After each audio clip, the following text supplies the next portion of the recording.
Hello guys, and welcome back to the channel. Thank you for being with me once again. So today I'll be bringing to you some interesting tweets. I'll be taking you through my Twitter feed. We'll be going through some tweets. I'll be reacting to it. I'll be giving you my opinion on those tweets, and we'll be commenting on it. So let's get started. So the first tweet we'll be looking at today is from War Monitor. This guy, this War Monitor. So it says China has materially helped Russia gain a key battlefield advantage in its grinding war against Ukraine. Okay. So um my opinion, I think China has maybe secretly been sending, okay, not really sending drones to Russia. Russia has been buying drones from China. It might not be the government of China. This can be private companies just doing business with Russia. So to them, it's just business as usual. They sell drones to Russia. They also sell drones to Ukraine.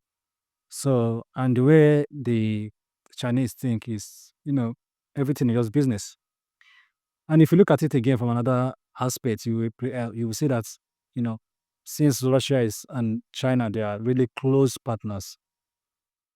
And with the war mongering that goes on in the West, the West saying after Russia, they are coming for China. I mean, if you're in China position, if it makes sense for you to at least maybe supply weapons to Russia and not weapons, sorry, sell drones to Russia to keep the West busy while you build up your own capacity to be able to take them.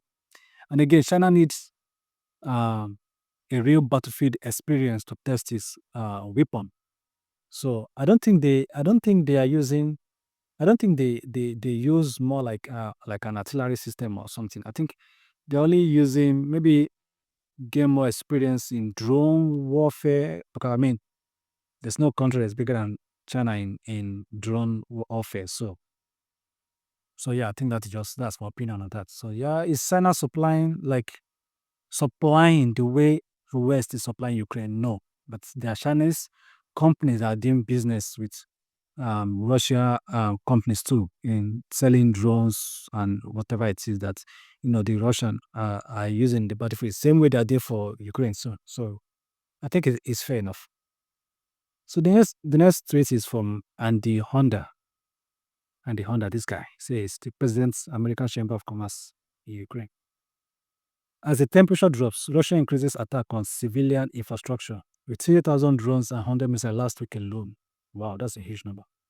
Hitting residential building. 500,000 people in Kyiv without electricity and water on Friday.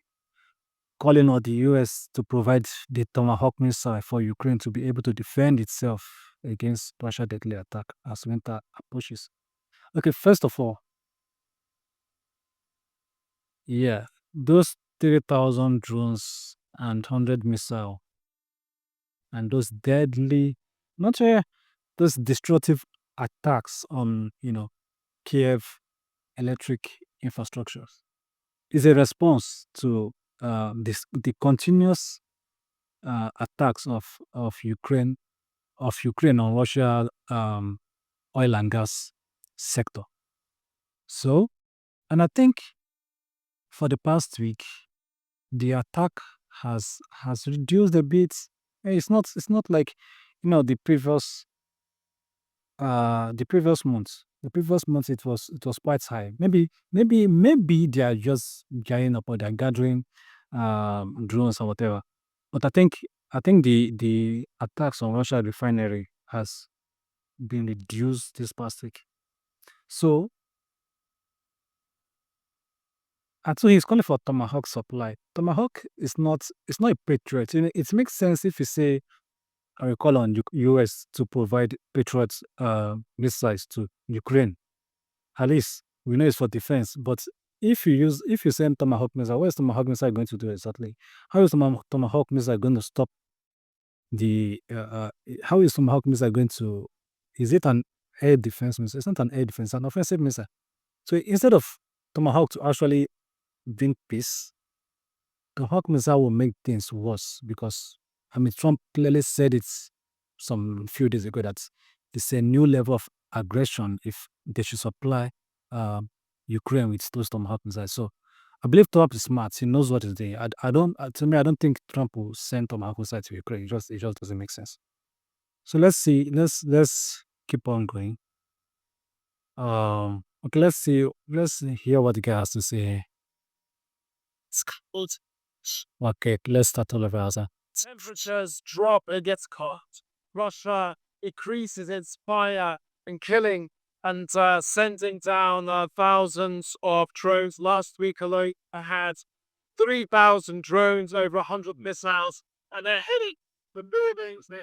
Yeah. I mean, if you say they're sitting buildings, then why is the electricity off? If Russia missiles are only targeting civilians building, then we will expect Ukraine to be looking like Gaza. Yeah, but Ukraine, there are still a lot of distance. It's not targeting buildings. Civilian infrastructure, and they're hitting the electricity network, the world of the power network. We had nearly 500,000 people here in Kyiv on Friday without any electricity, without water. Now the water's back on, but it's getting cold. So Ukraine needs. Yeah, both of them, both Russia and Ukraine, they do this a lot. They know it gets really cold in the winter, so both of them weaponizes the cold. Ukraine are doing the same thing with. I mean, there's a reason why they're striking those refineries and making it harder for civilians to get fuel and diesel and all those things that they need. So it's here. Both of them are doing the same thing. So let's see the next one. Okay, it's a very interesting one from Shay Bose, Irish journalist, history, strategy, facts, yeah, whatever. You say, ever wonder why Boris Johnson prevented an early end to the Ukraine war? Well, it's quite simple. Money, just like the rest of his grossly corrupt friends in Kyiv. Boris the Butcher is the need for the cash. Yeah, I saw this headline. From okay, you know what? Let's watch the video first, then I will tell you my opinion. So the Guardian, from the Guardian. So let's When it comes to the ongoing conflict in Ukraine, there's one name that's is it working for RT? I don't know. impossible to ignore, and that is Boris Johnson, the famous scandal-riven ex-British PM who notoriously stepped in to prevent a peaceful settlement shortly after the war began, a fact confirmed by Zelensky's political ally and chief negotiator, David Arhamia. We were ready to end the war if we accepted neutrality, like Finland once did, and we would have to make a commitment to not join NATO. When we returned from Istanbul, Boris Johnson came to Kyiv and told us we will not sign any and we'll just keep fighting. Now, over 1 million unnecessary deaths later, British newspaper The Guardian has published an investigation based on leaked documents from Johnson. Wow, the £1 million man. Why did Boris Johnson take his donor to Ukraine? Yeah, I mean, when I saw this headline, I felt disgusted because they are trading human lives for money. I mean, I'm not surprised, but I didn't expect it to be at this level. The defense industries that are sending weapons to Ukraine, they are doing it for the profits. A lot of uh, people or Senate or Congress or whatever it is in the West that keep calling to arm Ukraine, send weapons, send this, send that. They all have high amount of stock in the defense industry. So to them, it's about the profits. It's about the profit to them. So they don't really care about the people that are dying. They don't really care about whatever it is. But this Boris Johnson story is it's quite interesting because we know how he during when he was the prime minister, You know how he goes around saying Ukraine will defeat Russia, and before you know it, he lost. Someone else took over, and now another person again is in office. So to him, is it just about money to him? Is just about money to him? It's not really about. It's not about the genuine uh, um, um, belief or you know empathy he have for Ukraine. To him, it's about his pockets. So that is all what he's doing. I mean, a lot of them openly say it, that this is a proxy war from uh, uh, um, um, the current Secretary of State in the U.S. Boris Johnson said it. The former NATO director, forgotten his name, he also said it. So let's uh, let's go back. Let's continue with the video. office. Now, according to them, just after losing the position of Prime Minister, Johnson received the biggest donation ever received by a British politician, an eye-watering £1 million. The donor, a £1 million. reclusive billionaire. £1 million for the lives of Ukraine. I mean, is that what they are? What? Is that what they are worth? £1 million. That's sad. Christopher Harborne. So who exactly is Mr. Harborne?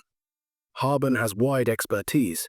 A self-described digital nomad, his holdings range from cryptocurrency and a wellness center to jet fuel and stakes in at least 3 military contractors. So he is also a big military contractor. I mean, clearly you can see how all this so-called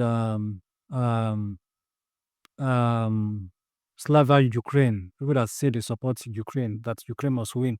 A lot of them is just for the profit, just for the money. There's no real love they have for Ukraine.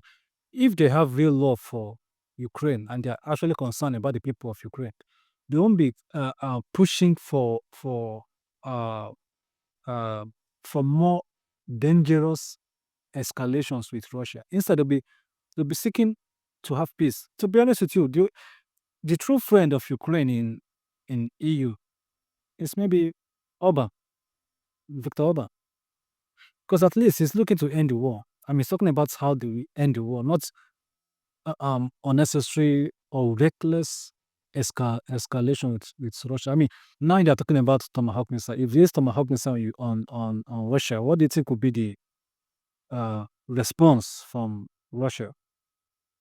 They don't care about the lives that will be lost in Ukraine. They only care about to see destruction in Russia, and they don't phantom the costs it would be for Ukraine. That's just sad. So maybe let's just play a few more seconds of this video, then we'll go to the next. His only apparent connection to Ukraine is as the biggest shareholder in a British weapons manufacturer whose robots and drones are reportedly supplied to its armed forces. And Harborne's not just any old spa and Bitcoin enthusiast who just so happened to invest in drones. Here he is sitting right next to his pal, Boris, in Ukraine, during one of Johnson's several visits to Kyiv. Now, apparently they arrived That is a fun guy by money and from where they took the train to Ukraine. Now, by that time, Boris was no longer Prime Minister and had already pocketed the £1 million from his drone. He keep getting big as the as he keep receiving the money, his stick is getting bigger. It's funny. Selling power. So what exactly was the purpose of the visit?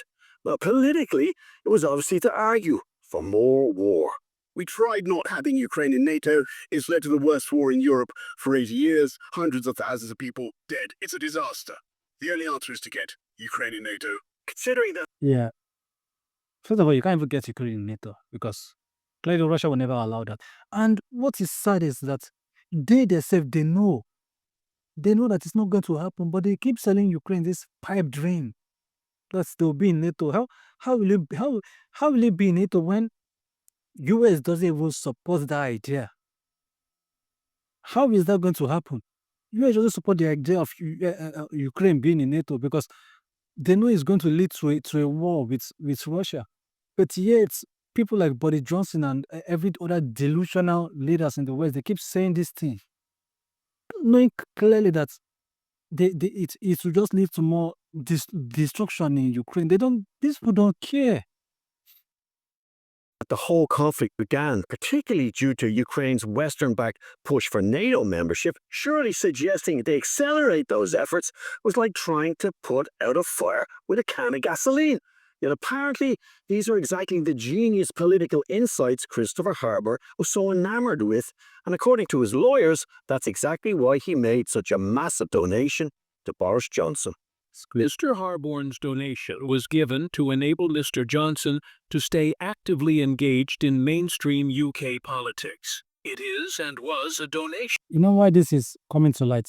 At least it's from the Guardian, and the Guardian is a UK media. So yeah, it's not like it's from Apalti. It's from the Guardian. So if what they say is that's propaganda or whatever. Mr. Harborne had and has no expectation of personal gain whatsoever. Any suggestion otherwise is completely without evidence and materially and knowingly false. Now, while the origin of the files is unknown, Boris himself is determined to make out that this is all dirty tricks from Moscow. Yeah. Your pathetic non-stories seem mostly to be derived from some illegal Russian hack job. You should be ashamed of yourselves. So, as Boris the Butcher continues to cash in on Boris the Butcher. Let me remember. Boris the Butcher. I think I've heard that thing before. Yeah, I think in Men in Black or something. Yeah, I think Men in Black. I think Boris the Butcher is a Men in Black here. Maybe I'll put up the image of it when I'm later to show you. I think I had it in Men in Black or something. So let's check the next one. Yeah, the next one is. So let's see the other one. Maybe this is probably our last article for today. So it says Zelensky takes control of Odessa. The mayor has been stripped of Ukraine's citizenship. This means he loses the position of the mayor of the city. Zelensky is taking control of Odessa, where the business on tourists is strong and lively. I think for a certain reason, the UK has a major interest in this region of Ukraine. They really have a major interest. Олега Царьова, колишнього народного депутата від опозиції. Yeah, sorry, I can't understand you. So the UK might be the one advising Zelensky to do things like this, or maybe Zelensky just showing his power, a little bit of what he can do. He has been an unelected president for so long that he's now power drunk, and he has good reason not to lift the martial law as long as the war continues. So to him, to cement that power, to get loyalists under him, it's better for him to leave the martial law in place and continue the war. So guys, I think we'll call it a day here. Thank you for being with me again today, and do have a nice day. Like and subscribe. It means a lot to me. I'm trying to grow this channel to at least 1,000 subscribers before the end of the year. Thank you so much for your support. Bye-bye.